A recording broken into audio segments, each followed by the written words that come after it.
या बीजेपीला ही राज्यघटना कधीच मान्य नव्हती, कारण त्यांचं तत्त्वज्ञानच विषमतेवर आधारलेलं आहे.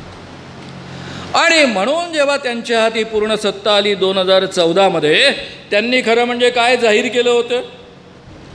जाहीर केलं होतं की आम्ही सत्तेमध्ये आल्यानंतर विकास करू. विकास कोणाचा केला? केला त्यांनी विकास, केला नाही असं नाही म्हणता येत. त्यांनी विकास केला, तो अतिशय चांगल्या पद्धतीनं विकास केला, तो आपल्या मित्रांचा केलेला आहे. 10 वर्षामध्ये त्यांनी खऱ्या अर्थानं शेटजीचं राज्य आणलं आणि महाराष्ट्रामध्ये सुद्धा शेटजीचं राज्य आणलं. अडाणींची संपत्ती 2013-14मध्ये 7.8 अरब डॉलर होती, बिलियन डॉलर्स होती. 7.8 पॉईंट सोडून देऊ आपण, 8 अरब डॉलर होती असं मान. 13-14मध्ये 8 अरब डॉलर असलेली संपत्ती 2022मध्ये 262 अरब डॉलर संपत्ती झालेली आहे. 8 वरनं 262, 8-9 वर्षामध्ये इमॅजिन नाही करू शकत. आणि त्यातली 2 वर्ष कोविड काळातली आहेत, जेव्हा माणसं घराच्या बाहेर पडू शकत नसत अशा अवस्थेतली आहेत. तरी यांची संपत्ती मात्र वाढत होती. यांनी आपल्या मित्रांची संपत्ती प्रचंड वाढवली. आज देशामध्ये कधी नव्हे एवढी प्रचंड मोठ्या प्रमाणावर विषमता निर्माण झालेली आहे.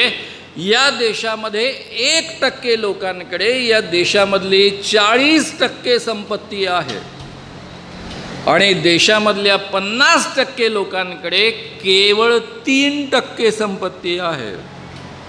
म्हणजे या देशातली जी 50% जनता आहे, 70 कोटी जनता आहे, तिच्याकडे केवळ 3% संपत्ती आणि 1.40% जे लोक आहेत त्यांच्याकडे या देशातली 40% संपत्ती. एवढ्या मोठ्या प्रमाणावरची विषमता निर्माण केलेली आहे. आणि म्हणून 80 कोटी लोक या देशामधले सरकारी धान्यावर जगता येत नाही, तर ते उपासमारीनं केव्हाच मेले असते अशी परिस्थिती आहे. तर शेटजींचं राज्य तर यांनी प्रयत्नपूर्वक निर्माण केलेलंच आहे. एवढंच नव्हे तर आमची अख्खी मुंबई आणि धारावीचा प्रकल्प अडाणीला ज्या पद्धतीनं बहाल केलेला आहे, त्यातले तपशील तुमच्या पुढ्यामध्ये मी मांडत बसलो तर मला वेळ लागेल म्हणून मी मांडणार नाही, फक्त एकच उल्लेख करतो.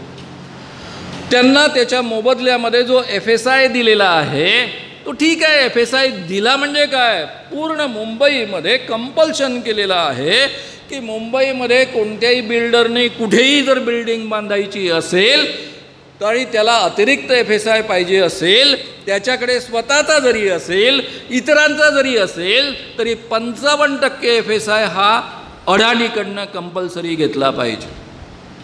याचा दुसरा अर्थ काय होतो मित्रांनो? याचा दुसरा अर्थ असा होतो की अडाणी ठरवेल मुंबईच्या इमारतींच्या किंमती काय असतील ते. अख्खा देश अडाणीला विकून टाकलेला आहे. राहुल गांधी म्हणतात अडाणी केवल चेहरा है, उसके पीछे तो और किसी का चेहरा है. त्यामुळे लोकांनी शब्द काढायला सुरुवात केली, मोदाणी. अडाणीला मोदाणी असं म्हणतात.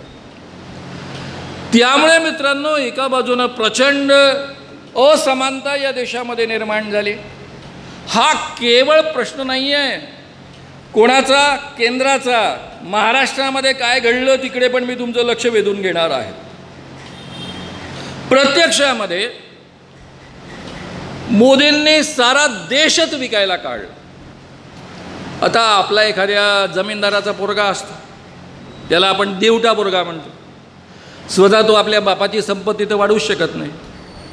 मग तो काय करतो? छान छोकी करत असतो, इकडे तिकडे हिंडत असतो, आपल्या बापाच्या जमिनी विकत असतो. 1 एकर वावर या वर्षी विकलं, 10 एकर वावर 2 वर्षात विकलं, या पद्धतीनं त्याचं चालू राहतं. तसं नेहरूंनी अत्यंत प्रयत्नपूर्वक ज्या सरकारी कंपन्या जाणीवपूर्वक या देशाला उभं करण्यासाठी निर्माण केल्या, ज्यांना नवरत्न कंपन्यांपासून अनेक कंपन्या असं आपण शब्द दिलेले आहेत, त्या सगळ्या यांनी विकायला सुरुवात केली. सरकारचे एअरपोर्ट्सपासून सरकारचे बंदरं, जहाजं म्हणजे पाण्याची बंदरं, विमानाची बंदरं सगळी मोदींना बहाल करायला सुरुवात केली. या माणसानं अख्खा देश विकला.